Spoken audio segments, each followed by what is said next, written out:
this is just an example. So this is how I analysed some of the data. We actually looked at what was they were currently doing. So we did a whole lot of series of questions around the different technologies, what they're currently doing, and what they would like to do with this technology. Okay. So for instance, if this was ePortfolio, for example, currently not many students, I think it is about ePortfolios, not many students were using ePortfolios, so rarely or never. You can start to see the shift across, well, okay, well, yeah, I think we do want to use them maybe on a daily basis, weekly basis, monthly basis. So you start to see, if I had showed it a different way, you'd see a line going up like that in terms of the way they like to use these technologies. But let's not forget, so in the data I'm going to show you, I've done basically pulled these three statistics together, a few times a month, a few times a week, one or more times a day, as being their more of a preference, rather than, oops, sorry, no, I'll go on to it. Rather than this, these figures here. So bear in mind, as I'm going through these, I'm not talking about these never really, but there's an assumption that there's this move across towards this greater use over here. Okay.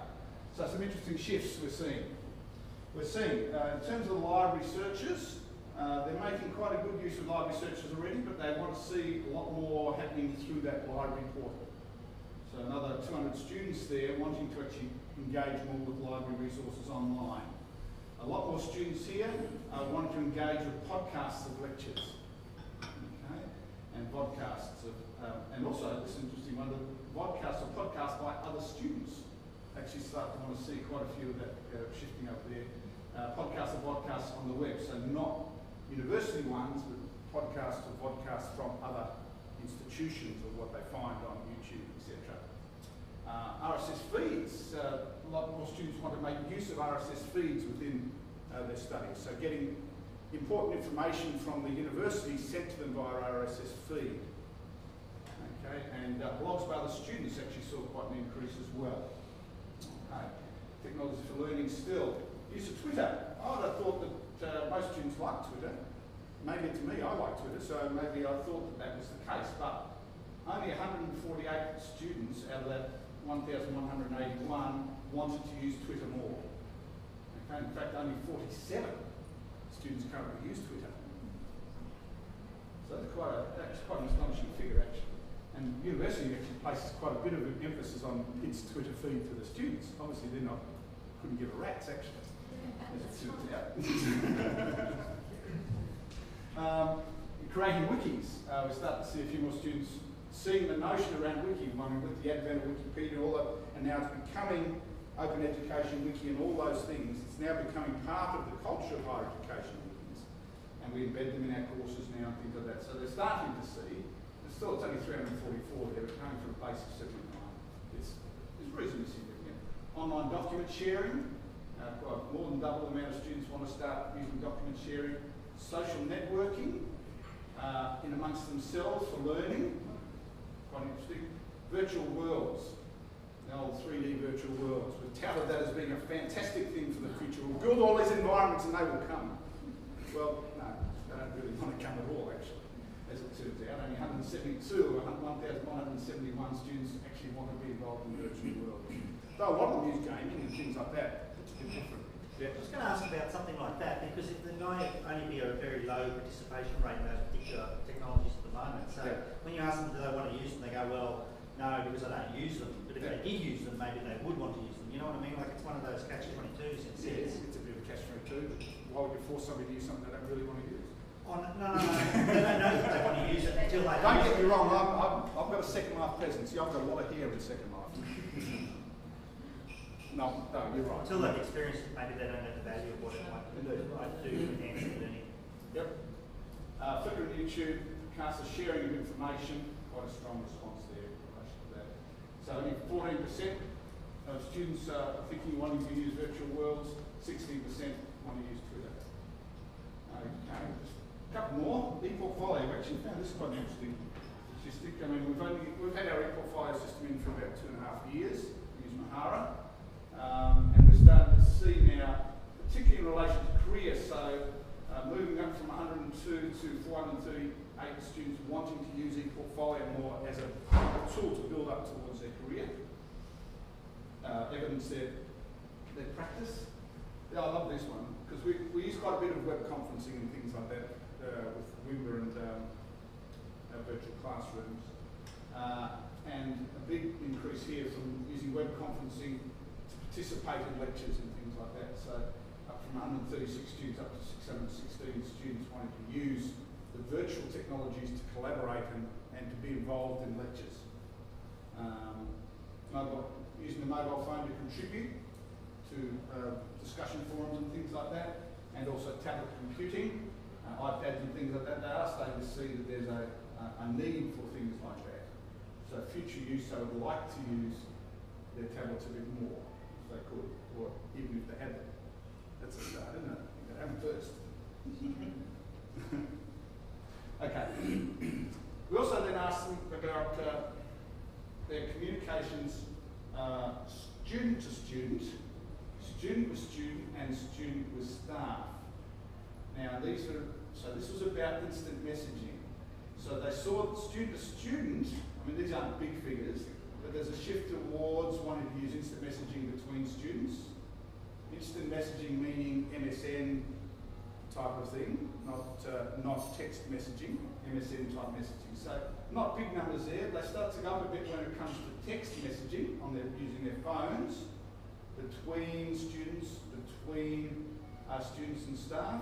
Email by far is their preferred use of communications. Also the use of the LMS. So in here, student to student, student to student, they see that they want to use email more. Student to staff, they want to use email more. Similarly with the use of the learning management system, the communication tools and far outweighs those of these other instant technologies in the pocket. Okay, technology for admin purposes. Twitter. So I did show this in a different way. Not at all useful. So 67% said it wasn't at all useful in terms of communicating for administrative purposes.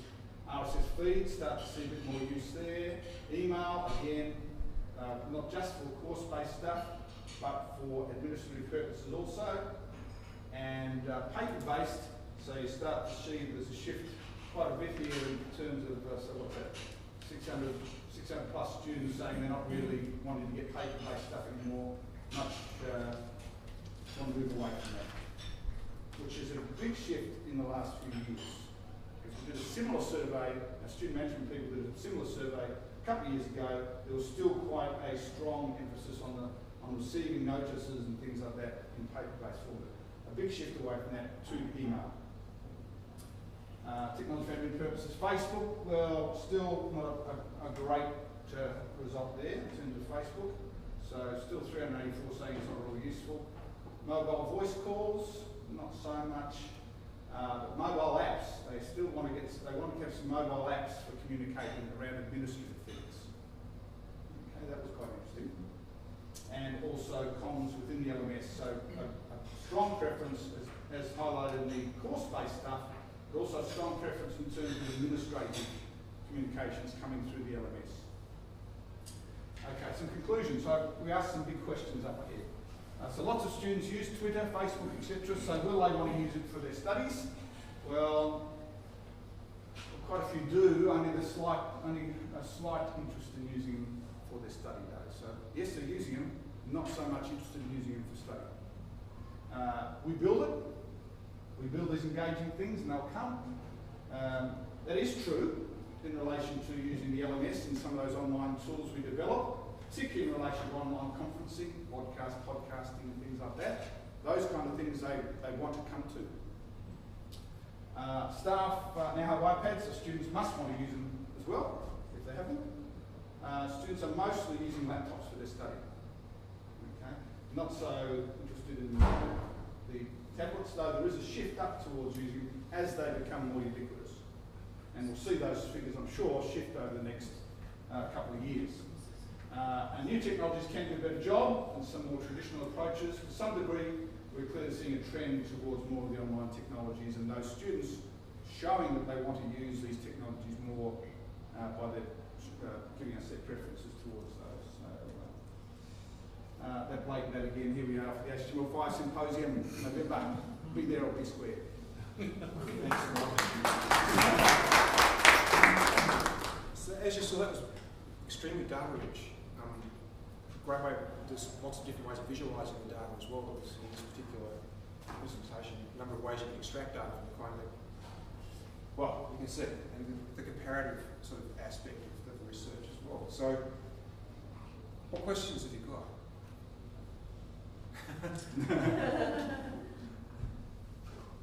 Please. Okay. How do those figures vary across your different age demographics? In relation to the use of mobile devices, there's quite a strong preference towards the younger group. So not a lot of the older, larger group were using a lot of the handheld devices. We've got a lot more crunching of the data to do, so I can't give you a definitive answer on that. However, what we did notice was the use of the email particularly across the board. So even the younger groups still want to use email as well. So that is a bit counterintuitive to what I thought. I thought the younger students were moving away from email towards a mobile device more, but it doesn't bear up in this data. Not that there was a huge amount of, I mean, what I can't remember, 30% of the students were under 25, so yeah. James? Michael, we did I don't know if you thought about this, and that's probably where my question's coming from. We did a similar survey across James Cook, QUT, and Griffith over a couple of years. We found similar sorts of patterns, but what we found really interesting is that we posed them a number of scenarios, and we found that their communication strategies would shift dramatically based on the complexity of the issue that they were dealing with. Did you see the evidence? So, for instance, if they just wanted to know what census state was, or they wanted that kind of low-level information, the technology was great for that. But then, as soon as it became something about, I want a career plan, or I want to figure out how to enrol because the enrolment system's so difficult, the first thing they did was pick up the phone. Okay. So, have you looked at anything like that?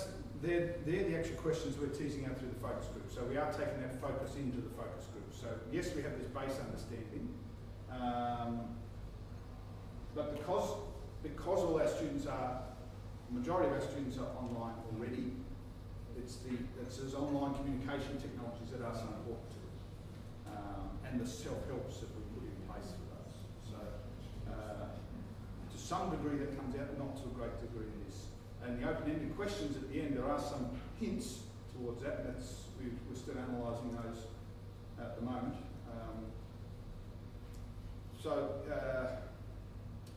The telephone, well, we have a strategy at USQ that uses what we call student relationship officers. Now, every student we have has a named person they can contact as their first point of call. So they are well catered for in that. So they don't necessarily ring the lecturer, though they could, but they're unlikely to get them. They're trained to head towards a student relationship officer. Each of those student relationship officers have an online identity as well. And there are student relationship officers on Facebook and on Twitter and things like that. So they're trained to go through that as the first point of call. I noticed that one of the trends was to want more online library resources. Yeah. So are you still sending out print packages of reading materials and so on? Or have you seen a shift towards making more available electronically through the LMS or through e-textbooks and things like that? So all our materials are electronic. They have a print version if they want them. So the Faculty of Engineering will print out the materials for the students and send them. Some of the Faculty of Business will do that. That's a faculty decision. Our default position is everything that student needs is online. Then there's the option for print. So there has been a shift anyway. There's been a shift. Yeah. Whether it's the students' desire to see a shift or whether it's the financial implications of us sending out, spending $50 to send a package to somebody in Malaysia, a bit of both.